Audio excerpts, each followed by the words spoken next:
sisters, let us get closer to Allah. Dear sisters, let us learn of Rasulullah. Dear sisters, let's make the future bright. Dear sisters, mothers, daughters and wives. Dear sisters, let us get closer to Allah. Assalamu alaikum wa rahmatullahi wa barakatuh. My dear sisters in Islam, welcome to a new live episode of your program, Dear Sisters, right here live on Huda TV. I ask Allah subhanahu wa ta'ala to make this next hour an hour of benefit, an hour of seeking knowledge and of gaining knowledge, inshallah. Alhamdulillah Rabbil Ameen, we're honored to be joined by our permanent guest on this program, Sheikh Ibrahim Zidan. Assalamu alaikum wa rahmatullahi wa barakatuh. How are you doing this afternoon? Alhamdulillah. Alhamdulillah Rabbil Ameen. We're getting closer to the Hajj season, subhanAllah. Yeah, Allah subhanahu wa ta'ala make it easy, and make it easy for those who went for Hajj and accept their deeds and accept all of our deeds, inshallah. Ameen, ya Rabb. Barakallah feek. Dear sisters, let me remind you of our phone numbers so that you can begin giving us a call right now. We're going to open up this afternoon's episode exclusively to taking your questions. We're going to also be talking a little bit about the first 10 days of Dhul Hijjah and their importance. We talked about it on my other program, The Straight Path, but we're going to remind you here this afternoon, inshallah. We're going to talk specifically about fasting the day of Arafah and fasting as much as we can on the first 9 days of the month of Dhul Hijjah. Of course, not the 10th day, because that would be the day of Eid, which is not allowed for us to fast. Our phone numbers are 002-0238-555, 248 or 249. And also you can give us a call through Skype at Huda_TV for free. And we're opening up the phone lines beginning right now, inshallah. We also received a lot of questions through Facebook. So I'm going to go ahead and start asking Sheikh Ibrahim these questions. And then we'll be waiting for your phone calls. We can squeeze them in as we go throughout the hour, inshallah. Sheikh Ibrahim, there's a sister saying, can a woman give money to someone in her home country to sacrifice on behalf, meaning sacrifice an animal on behalf of herself, her husband and children? And does she have to tell her husband and children about this?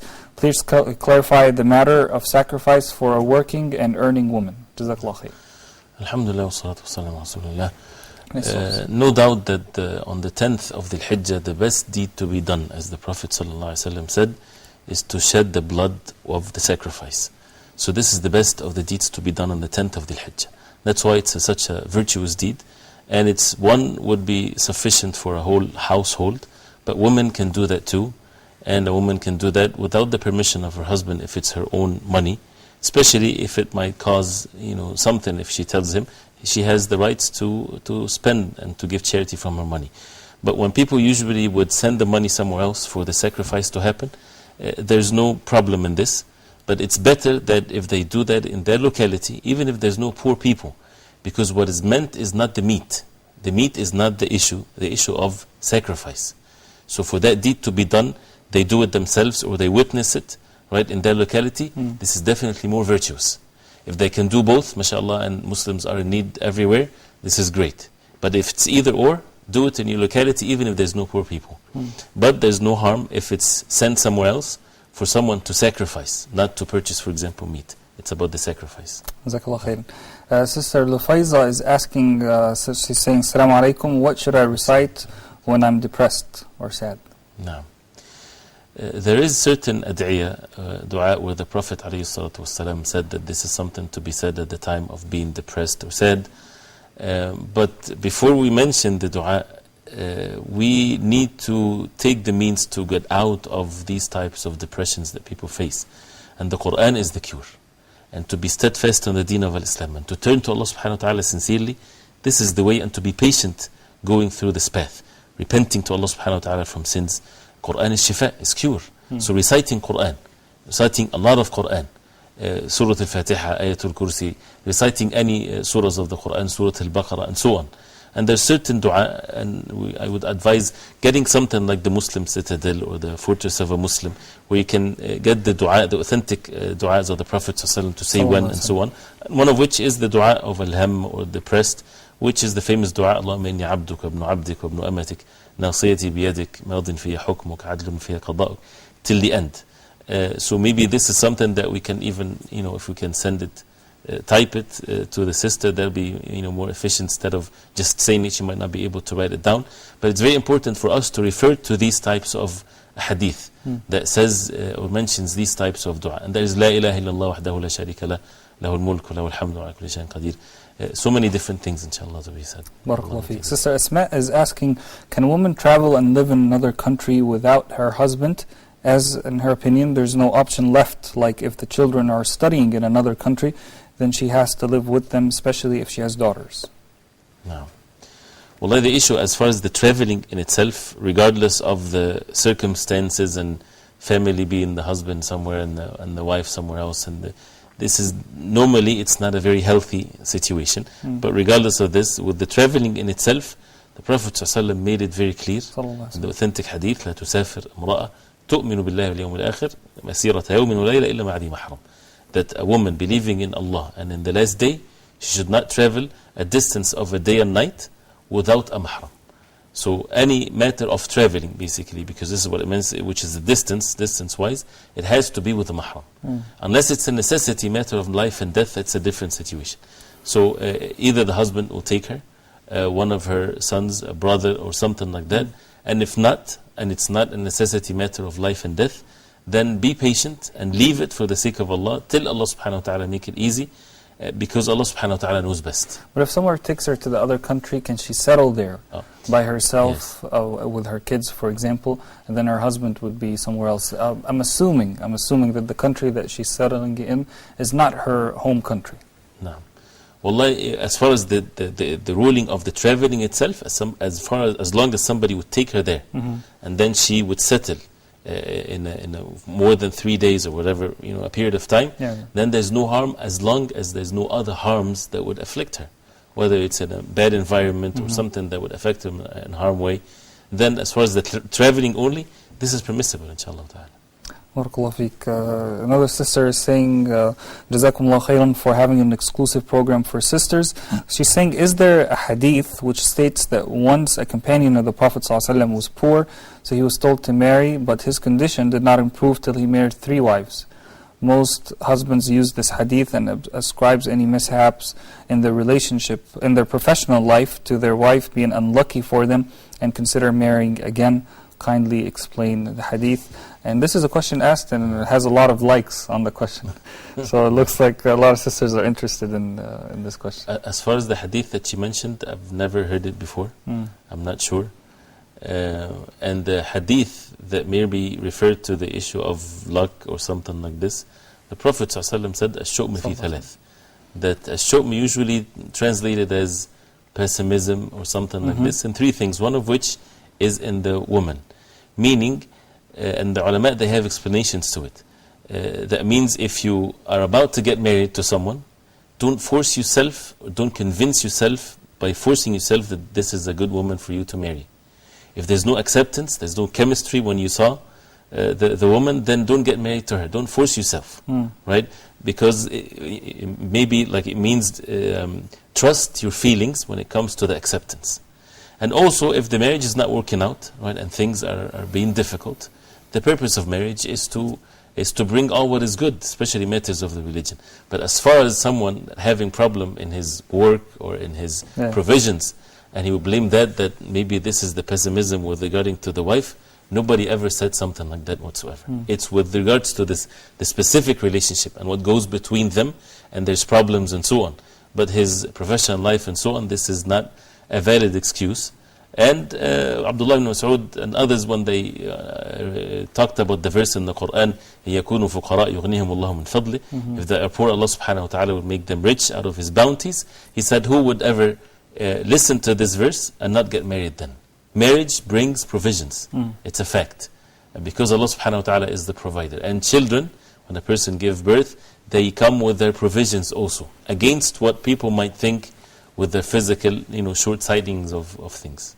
Jazakallah khair. There's a question from Sister Neen Maryam, and she says, what happens when one's prayer is in doubt of whether there's an addition or an omission in the salah?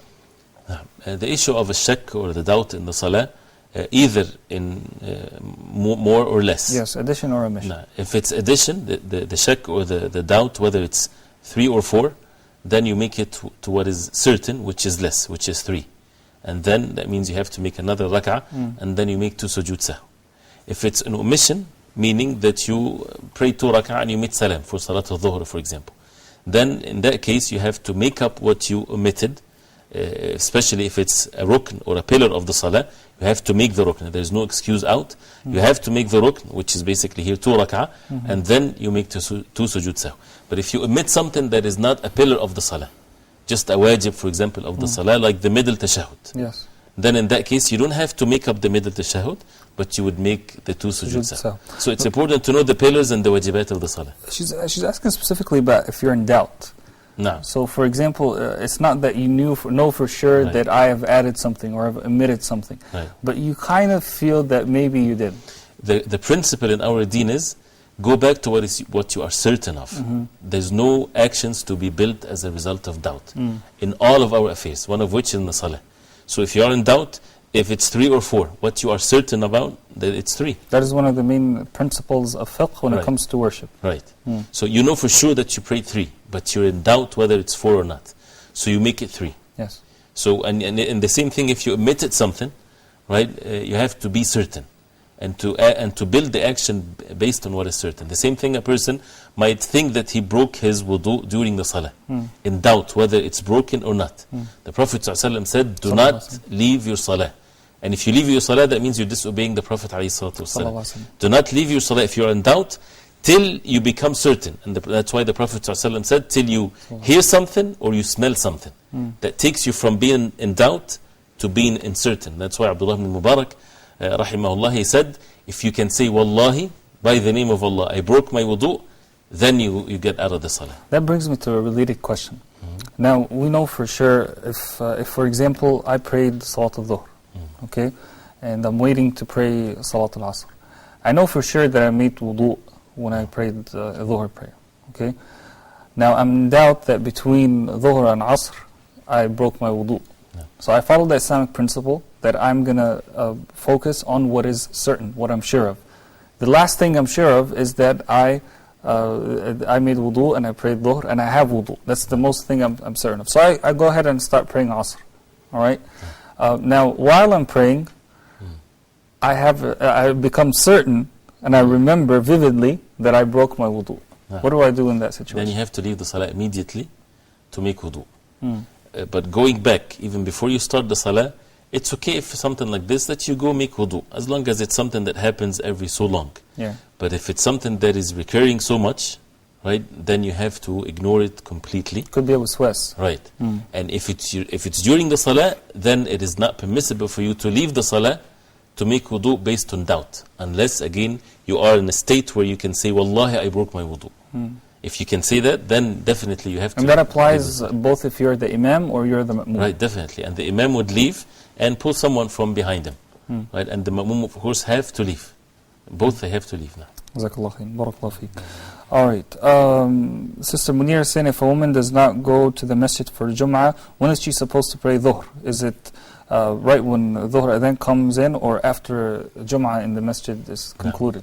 Some people, they think that women at home, they cannot pray dhuhr till people finish Salatul Jumu'ah, which is not true. There's nothing to prove this whatsoever. For those who are not obligatory for them to pray Jumu'ah, they pray dhuhr and they pray dhuhr at the time of dhuhr. Say some places, sometimes people might pray Jumu'ah before the time of dhuhr. And this is mentioned in Sahih Muslim, where the Prophet ﷺ would pray Jumu'ah at the time of duha. Right? So that means before dhuhr. Can people pray dhuhr then? Of course not. So the time of dhuhr is the time of dhuhr at all times. So for women at home, the adhan of, not the first adhan that may be before Jumu'ah, as long as the time of dhuhr starts, then they can pray dhuhr even if the Jumu'ah is on and the khutbah and everything. So around the same time that you pray dhuhr on the other days of the week, that's when you can start praying. Barakallahu feek. All right, Sister Shanaya, she's saying, what are the conditions of backbiting? If they're just expressing an action that a person did, that's negative or directly affected you. For example, if she says, well, this person really hurt me by saying such and such, would that be considered backbiting? There is conditions for it, of course. And the conditions, as the ulama, they mention something that would bring benefit and push away harm. One of which, if this complaint has a validity to it, she's complaining to a judge, someone that would get her rights back, that was abused, then it's okay to mention the name of the person that he hurted me, to get her rights back. But if it's just to get the things out of one's chest, then it's not permissible. So unless this is the case, you're going to a judge or someone that would get your rights, or you're basically warning someone from the evil of that person, then that's not backbiting, and we have to make sure that we are sincere in doing this. Also, when it comes to matters of something that a person will do openly and doesn't care whether people know or not, then this is not considered backbiting, but we have to be careful. Not someone that you would see in the street doing something, no, someone that, openly, publicly, and it's well known about that person. And many things like this, but has to have these types of conditions to it. Barakallahu feek. Sister Ruqya from, I'm not sure where. Assalamu alaikum. Assalamu alaikum, sister. You're calling us through Skype. Can you hear me, sister?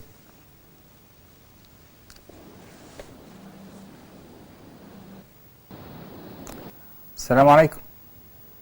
Assalamu alaikum. Wa alaikum assalam wa rahmatullah. Where are you calling us from, sister?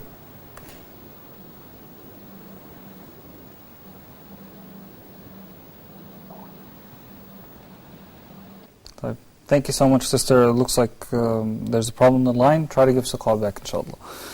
Sister Farzana has an interesting question. She says, why are there no female prophets in Islam, and why are there no female lecturers on Huda TV? The first one is easy, and the second one also, inshallah ta'ala. The first one, because Allah subhanahu wa ta'ala is the one that is the owner of all things. And He mentioned in the Quran that وَمَا أَرْسَلْنَا مِن قَبْلِكَ إِلَّا رِجَالًا نُوحِي إِلَيْهِمْ, that Allah subhanahu wa ta'ala sent men as messengers. And whether we know the wisdom of it or not, but this is the decree of Allah subhanahu wa ta'ala. And if you look into it and you want to see the wisdom behind it, it's very clear. The way that Allah subhanahu wa ta'ala created men and women, entrusted the men and women, both of them, all of them, with common things, and that is to worship Allah subhanahu wa ta'ala alone. But there are certain things that is unique for men and unique for women. One of which is for the messenger of Allah, someone that has to be calling people to the deen of Allah subhanahu wa ta'ala. And because of the nature of women, this is not something that might be applicable for her to travel and to go this and to go there and to meet strangers and to be in seclusion with someone. This goes against the issue of the message itself. The nature. Right, the nature of the message. And of course, one of the missions of the prophets is jihad. So, like, how would she be leading the Muslim army, for example? Right, and leading the people in the prayers and so on and so forth. So, but again, usually these types of questions, we have to say that this is because what Allah subhanahu wa ta'ala ordained on us, and that's good enough for us. Because Allah subhanahu wa ta'ala knows, and we do not know. But we know for sure that Allah subhanahu wa ta'ala is the most wise. And we have no capacity, basically, to do anything except by the will of Allah subhanahu wa ta'ala. I feel like this question is kind of like when someone asks, why is it that women give birth and men don't? Yeah, you're right. So, you're right. And there's physical differences. Right? And this is something that we have to acknowledge. And that's why the religion of Islam, the rules of Allah subhanahu wa ta'ala, has all means of justice and mercy at the same time. When people deceive themselves, thinking that the way to have equality is to be just equal in all things. This doesn't happen even in the reality and the physical life that we live. They don't look alike. Their physical body is not the same. Even their skin is not the same. The skin is different. For example, I always mention this, if scientific discoveries, for example, would say for sure that it's a fact that for women to expose their hair, for example, outside of their homes, causes cancer to the head, for example, because they have different skull or different skin. What will people do? It all cover up. Right, this is a fact. If this is a fact, right? We have the deen of Allah subhanahu wa ta'ala. Allah subhanahu wa ta'ala knows best. So that's why you would find some of the rulings that really relates to the nature of women, or rulings that relates to the nature of men, would be very unique and specific. Jazakallah khair. Sister Roya is back with us from Saudi Arabia. Assalamu alaikum. Salamullah alaykum, sister. Go ahead.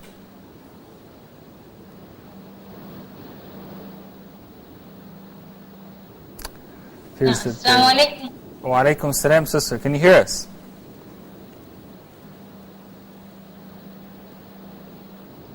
Yes, sir. Go ahead with your question, inshallah. Can you hear me? Yep, I can hear you. Go ahead with your question, inshallah. Yes, I would like to ask a question. Today with my colleague again, she told me that she heard from a sheikh that the people who are not going to perform Hajj should stay in the state of, like, if you're in an ihram, you should not cut your nails, you should not cut your hair or shave any part of shave hair from any part of your body. You should not have intimacy with your husband and such. So she said that even for us who intend to slaughter, should follow the same. Is it true? Barakallah feek. I think Sheikh Ibrahim got your question, so I will answer, inshallah. Some things are true, and many things that have been said is not true. For those who are intended to sacrifice on the 10th of the Hijjah, or the 11th or the 12th, and they're not in Hajj, the Prophet ﷺ said, for those who intended to do that, then from the beginning of the Hijjah, from the beginning of the month, they should not cut their nails or their hairs. Nails and hairs. But nothing more than this. And this is only for the one that would sacrifice. For example, the man in the household. Not every single person in the household, because there is only one for the whole household sacrifice. So it's only the man, for example. So, or if the woman, for example, she would pay from her money to sacrifice, then not to cut the nails or the hair. But as far as sexual relations between the husband and wife, it's not like the people in Haram. This is all permissible. Only just the nails and the hairs not to be cut from the body. Barakallah feek. Sisters, feel free, inshallah, to continue giving us a call, 002-0238-555, 248 or 249, or through Skype, Huda_TV, inshallah. We have a lot of questions, mashallah, coming through Facebook. Sister's asking a very relevant question. She's asking, can she fast on the day of Arafah? No. Can she fast on the day of Arafah? Of course she can. It's a very virtuous thing. The Prophet ﷺ said in the hadith in Sahih Muslim that he seeks from Allah subhanahu wa ta'ala, يحتسب عند الله أن يكفر, that it would expiate the sins of previous year and the present year.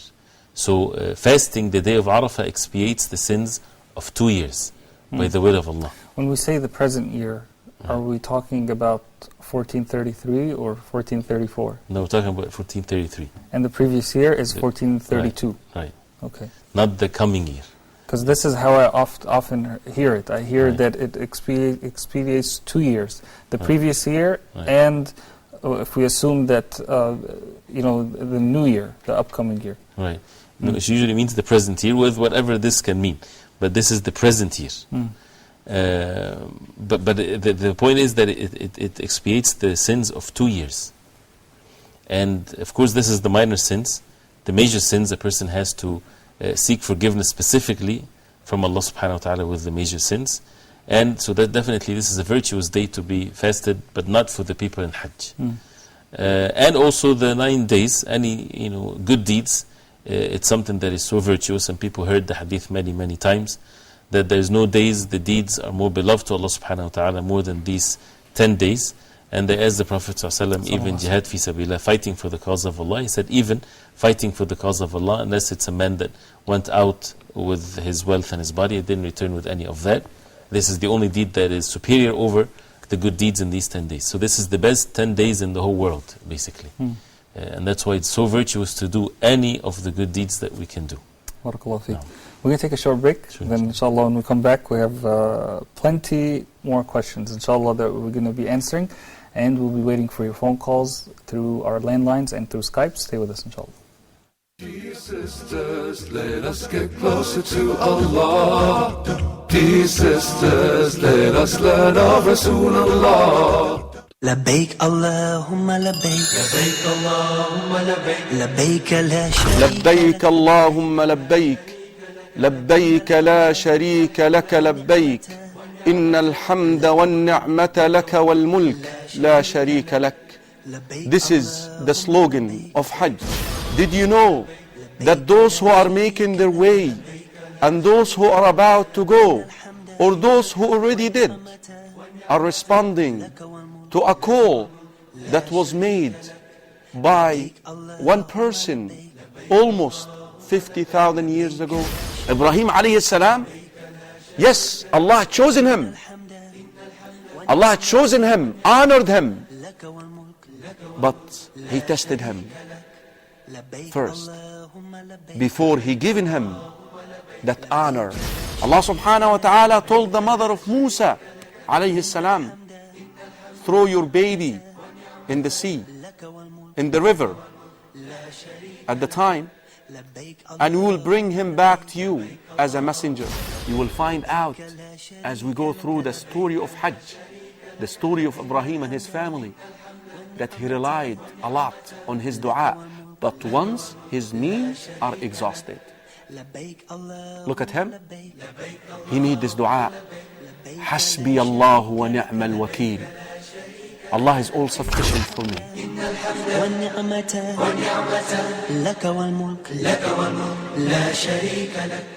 لبيك اللهم لبيك لبيك لا شريك. And then to say that life comes out of an accident, where did life come from? Take a few minutes yourself, visit the website that we've got called Face Islam, and look for your opportunity to get the free Quran. Whether you want to read it online or we can send you one, I would love for you to explore what the Quran tells us about the afterlife, the akhir. Listen to this. I was shocked when I heard this, but it does make sense that Allah is going to start the fire of hell with Muslim scholars who preached it but didn't really live it. They were called munafiqeen. That means hypocrite, one who says it but they don't mean it and they don't do it. The best thing about drinking is to stop. And how about this? Don't start in the first place. لك والملك لا شريك لك لبيك اللهم لبيك لبيك اللهم لبيك. Dear sisters, let us get closer to Allah. Dear sisters, let us learn of Assalamu alaikum wa rahmatullahi wa barakatuh. Welcome back, my dear sisters, to your program, Dear Sisters. Inshallah, there's a little bit of a drought when it comes to your phone calls today. I'm not sure why. We're getting questions through Facebook, but feel free, inshallah, also to give us a call, 002-0238-555, 248 or 249. What's happening? Is everyone at Hajj or what's going on? Welcome back, Shaykh Ibrahim. Barakallahu feek. There's a sister, she's asking, what is the difference between the word ma'isha and the word haya? Ma'isha and haya. They can be synonyms, but it depends on the context of what is the word is used. Haya is usually more broader than the word ma'isha. Ma'isha comes into the everyday life, especially with those who are close to you, and that's why mu'ayashat al-shay, when you intermingle with something that it's very close to you, this is the word mu'ayasha or something like that comes into that meaning. But haya is life, right? And it's more general than this. And it can come in many different meanings, and it's mentioned in many places in the Quran. And the Prophet ﷺ said, Allahumma la aisha illa aishul akhirah. There is no real life, but it's the word aish, except the life of the hereafter. But it gives the feeling of more closeness, and especially with those who are close to you. So what is a higher word? Is it ma'isha or is it haya? I guess it's, people of linguistics, of course, would know better, but it's usually the relationship between what is more general and what's more specific. Okay. Haya is more general than the word ma'isha. Because when Allah subhanahu wa ta'ala talks about people who have a bad life, He says ma'ishatan danka. No. But then when He talks about the believers, hayatan tayyiba. No. So would it be that some people say that there's the word ma'isha has kind of a negative meaning and the word haya has a more positive meaning? Not necessarily. But ma'isha means something that is very closely related to the person during his life. But the word haya is more general. So that means for the believers, everything will be good for them, and everything will be pleasant for them. But for the disbelievers, they might do some things, or they might think that they're happy, but their life is miserable. Yes. Right? But they don't see that, they don't perceive that. So, but real life is different. Jazakallah khair. Barakallahu feek. Sister Mukalthum from Nigeria, Assalamu alaikum. Sister Mukalthum is calling us through Skype. Assalamu alaikum. You can always tell it's a Skype call. You can hear weird sounds in the background. No. Sister Kulthum, you with us? Alright, until she comes back, inshallah, let's take another question. Sister Shazia just sent us a question right now. She sent 2 questions. Actually, 3 questions. 2 of them we already answered. We'll just, remind her quickly. Is it permissible to sacrifice only one animal for the entire family? And we said yes. And the second question is, does the whole family need to cut their nails and hair? They can't cut their hair and nails in the first 10 days, or is it only applied to the head of the family? And we also said it only applies to the head of the family. Let's take her third question. She says that she lives in Saudi Arabia and often goes to Mecca for Umrah. 3 years back, her first cousin, died in a car accident. He was her mother's younger sister's son. I'm his cousin's elder sister, so can I perform Umrah or Tawaf on his behalf so that he may get Allah's blessing and reward? I know cousins are not mahrams, that's why I'm asking. Is it permissible for me to do Tawaf or Umrah or any charitable activity on his behalf so that he may receive the reward? Jazakumullah khair. No. Doing a good deed for someone's behalf if they passed away, it has its origins, it has examples of the life of the Prophet ﷺ, and it doesn't have to be all of it when it comes to mahram relationship, one of which is Umrah or Hajj. But this is with the condition that he did not perform Umrah or Hajj.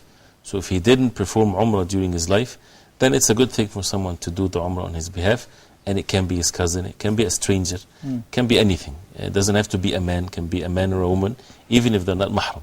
But if he had done his Umrah before, then it's better not to repeat that and not to do that. There's no evidence where people used to do that to one another like this, like people would do today. It's only if a person didn't do it at all. Then instead a person should make dua. That's the most important thing that the Prophet ﷺ did to the deceased when he was not asked about anything. He would always make dua to Allah subhanahu wa ta'ala for them. But the problem is some people, they think that the dua is not too much work, right? So they don't feel that they've been faithful enough to those who passed away. Again, it's not according to what we think. It's according to what Allah subhanahu wa ta'ala wants from us. So the dua is the most important thing. Giving charity on one's behalf, right? This is permissible. But making tawaf, no, on someone's behalf. Tawaf as tawaf only. Umrah or Hajj, yes. But tawaf not. The same thing with the salah. The same thing with reciting the Quran. It's better to avoid it even if there is differences of opinions, because there's no clear evidence where the Prophet ﷺ would tell the people to recite the Quran on someone's behalf after he passed away. A sister is asking about the issue of music, and she's saying that she heard, it appears, mashallah, that she is a student of knowledge. So she's saying that there's no clear ayah in the Quran specifically talking about music. There's an ayah talking about singing. And she says there's no difference in opinion about singing, with musical instruments or without. The actual singing is okay on both sides of the argument. But then she's saying that the hadith that's mentioned in the Bukhari, when you say it's Bukhari, but it's one of the mu'allaqat. A level of hadith that everyone should explain to us. It wouldn't be specifically what we know Bukhari to have as clear Sahih hadith. So she's saying, what would be the condition of that hadith? And she's also saying that when it comes to ijma', even though the 4 imams said that it's haram, there are other imams who said it's halal. So is it really an ijma'? No. First, with regards to halal and haram, there's no difference whatsoever between the Quran and the Sunnah of the Prophet ﷺ in that regard. They're both revelation from Allah subhanahu wa ta'ala, and submission to the Quran and to the Sunnah of the Prophet ﷺ are the same level. So the Sunnah is also part of the wahy right. of Allah subhanahu wa ta'ala. It's as the ulama say, half of the wahy is the Sunnah. So it doesn't matter to us whether the ruling comes from the Quran or comes from the Sunnah. Yes. It's the same level of submission. Some verses in the Quran, like وَأَنْتُمْ سَامِدُونَ, some of the companions of the Prophet ﷺ explained that as being singing or dancing or even and so on. But the hadith of the Prophet ﷺ that is mentioned is a clear hadith forbidding al-ma'azif or musical instruments, and it's from Mu'allaqat al-Bukhari, yes, meaning that the Bukhari rahimahullah, he did not mention his sheikh, or there is no chain of narration in his book with regarding to this hadith. But as a fact, all the mu'allaqat of al-Bukhari, because mu'allaqat meaning mentioned in the titles of the chapters, Yes. not the chain of narrations, the hadith that is from Sahih al-Bukhari. But all the mu'allaqat of al-Bukhari, they're all authentic. And the ulama, they authenticated all these hadiths, one of which is Ibn Hajar rahimahullah. He has a book about this, that all the mu'allaqat of al-Bukhari, they're all authentic. And the hadith, this is not the only narration of it, it's reported by Imam Abu Dawood and Imam Ahmad and others. So the hadith is authentic. And there's more than one hadith that states this fact, that it's something that is forbidden for the ummah to use, which is the musical instruments. But this is the only Sahih hadith regarding this issue. Of course, it's enough, but I'm Right, just saying right. it is the only No, Sahih hadith. there's more than one hadith. And about the worst two sounds, is one of which is the sound of the meaning of the musical instruments. So there's more than one hadith. And that's why there is consensus. And the consensus actually have been reported by someone like Shaykh al-Islam Taymiyyah rahimahullah. He said there is ijma', consensus when it comes to forbidden the musical instruments. One opinion here or there does not break the consensus, especially if it's based on the wrong evidence. For example, like everybody would refer to Ibn Hazm in this issue, rahimahullah, by saying that he said that the hadith is weak. And usually the hadith, if it's mu'allaq, the shaykh would say the hadith without mentioning the chain of narration or the level right above him. That means the hadith is weak. This is what normally is. Yes. So to him the hadith was weak. That's the average meaning of mu'allaqat. Right. But as again, as the ulama of the hadith, when they said that the hadith, specifically that hadith, is authentic, then the opinion is not correct. So this is consensus. How about Imam people on Shawkani? Did he also say that this was not, there's no consensus on this Right. issue, there's no ijma'? Right, based on these types of evidences. But some narrated the ijma', the consensus about it, and then if there is, for example, if there is a valid difference of opinion, and there is none, when it comes to musical instruments, we refer the matter back to the Quran and the Sunnah of the Prophet ﷺ. The hadith is clearly stating that. How about those who say that this hadith is sahih, but not sarih? Those who say that this hadith is authentic, is sahih, but it's not sarih. It doesn't specifically say that musical instruments are haram. Maybe it says that the things that are mentioned in the hadith all together, if they're all together in one environment, that would be haram. And they say, for example, that Bukhari did not make the heading of the chapter, did not have a specific heading for al-ma'azif, but he had headings for other things. And he repeated many of the hadith in Sahih al-Bukhari under different headings. Right. The context of the hadith is very clear, and it seems like someone that already wants to make it permissible, so twisting a little bit the meanings of the hadith. The hadith is very clear that yastahilluna, they would make halal al-hira wal-harir al-khamr wal-ma'azif. So we can, even if we take out the first three, Right. we can say yastahilluna al-ma'azif. Right. Because waw means that it comes with, as they say, mughayara. What's before the waw is different than what's after the waw.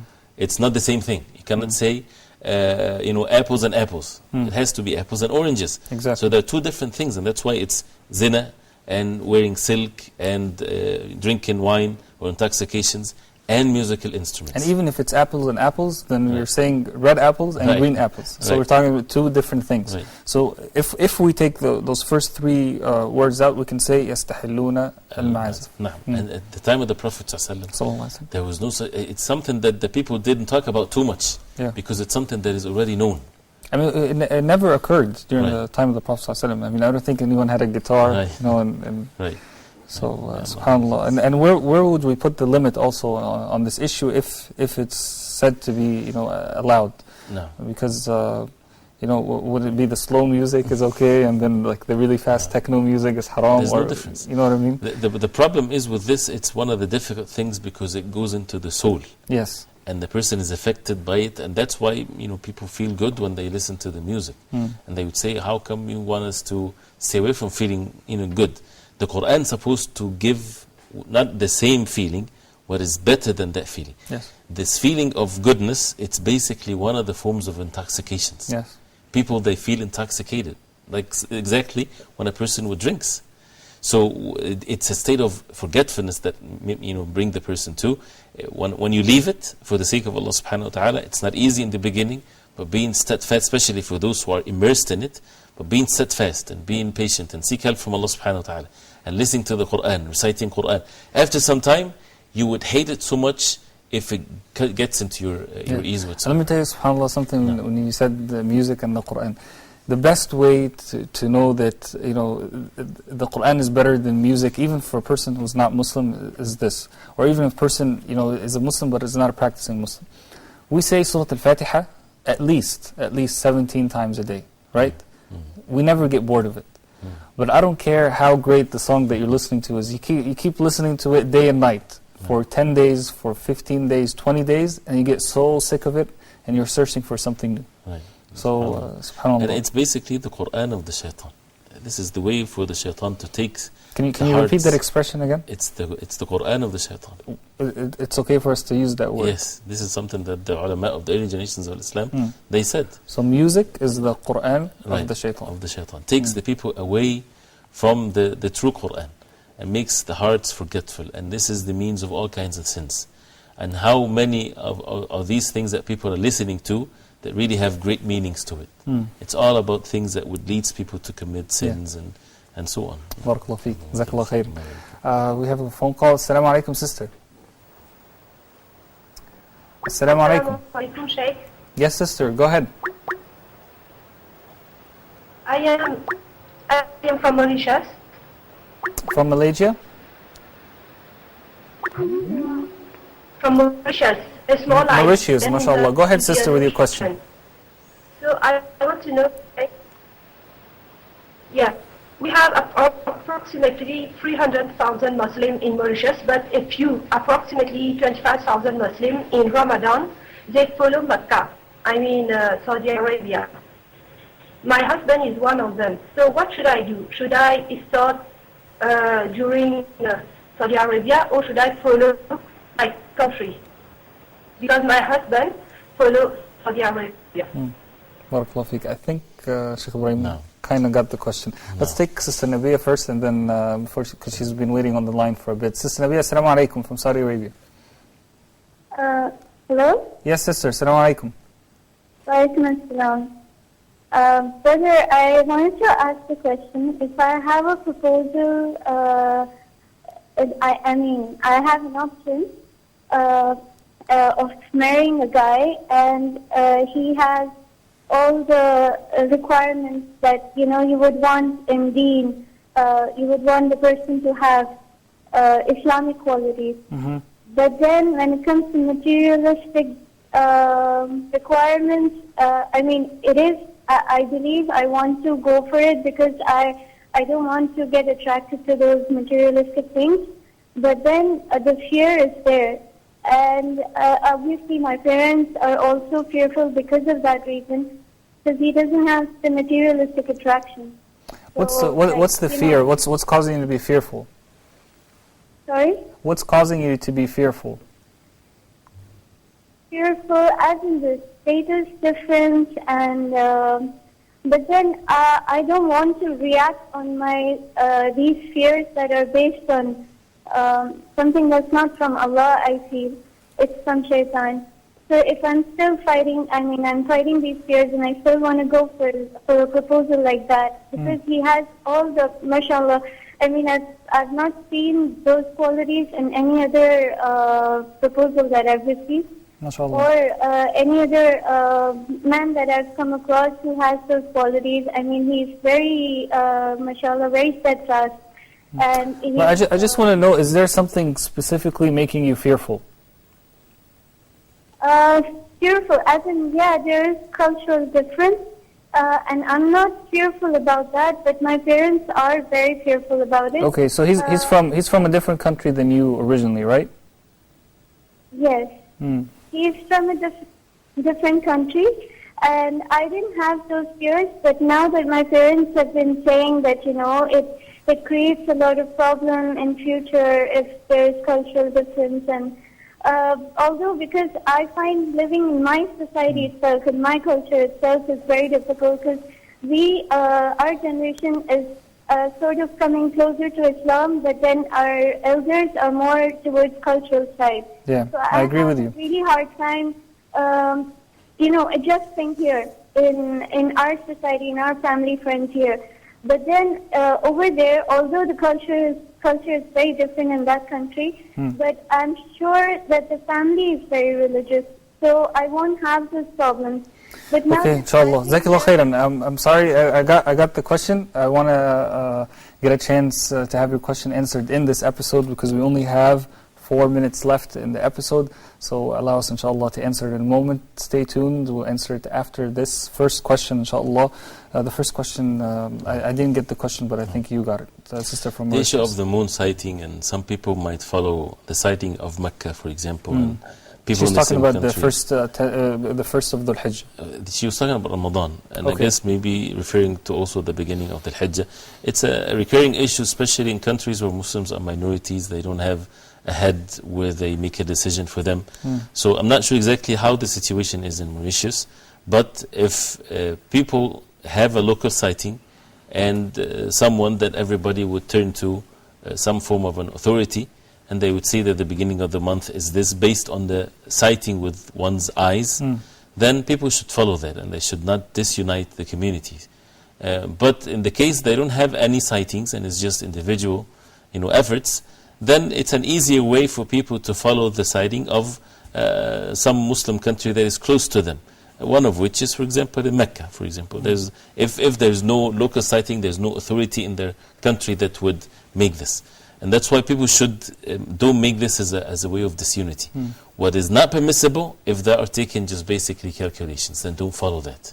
If it's only calculations, do not follow that. Follow the moon sighting, whether it's locally or something that is abroad. Barakallah feek. So if the husband follows this is with the Mecca, this is absolutely fine, inshallah. Jazakallah khair.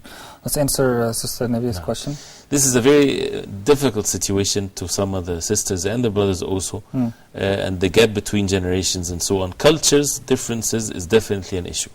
And in the religion of Islam, matters of fiqh, compatibility or kafa'a is being mentioned. To bring what is good, definitely, and to push away what is harmful. Usually the differences in culture would cause harm, sometimes, unless the religion is very strong. If the That's religion, what she mentioned. Right. She said that Right. the religion of his family No. would be very strong. And alhamdulillah, she feels that her religion and the brother's religion are also strong. But they have to be careful. Because if the religion is strong, and if down the line they become weak in matters of the religion, these cultures, barriers and differences might cause too much trouble in their marriage. So usually when people are married from different cultures, but they are strong in matters of the deen, and differences will be referred back to the Quran and the Sunnah, they are very advised, very stressing the advice to them, make sure that you strengthen your deen. This is the thing that keeping you together. So definitely the compatibility issue becomes of no reference when it comes to matters of the deen being strong. And the parents, they should be aware of that. Because the Prophet ﷺ said, إِذَا جَاءَكُمْ مَنْ تَرْضَوْنَ دِينَهُ وَخُلُقَهُ فَزَوِّجُوهُ. If a man comes to you and you're satisfied with his religion and his manners, then get him married. And not these other issues that people refer to. Jazakallah khair. Inshallah, we are running out of time because we need to go live to Mecca so that we can go for Maghrib prayer, inshallah. But Jazakallah khairan for this evening's episode. Inshallah, we're going to stop the program for a few weeks, inshallah, for Hajj, and then inshallah we'll be back. So we hope this afternoon's episode was of benefit. I hope you join us again on a future live episode, and in the next couple of weeks, inshallah, you're going to see recorded programs. Jazakumullah khairan. Wassalamu alaikum wa rahmatullahi wa barakatuh. Dear sisters, let us get closer to Allah. Dear sisters, let us learn of Rasulullah. Dear sisters, let's make the future bright. Dear sisters, mothers, daughters and wives. Dear sisters, let us get closer to Allah. Dear sisters, let us learn of Rasulullah. Dear sisters, let's make the future bright. Dear sisters, mothers, daughters and wives. Dear sisters, let us get closer to Allah. Dear sisters, let us learn of Rasulullah. Dear sisters, let's make the future bright. Dear sisters, mothers, daughters and wives.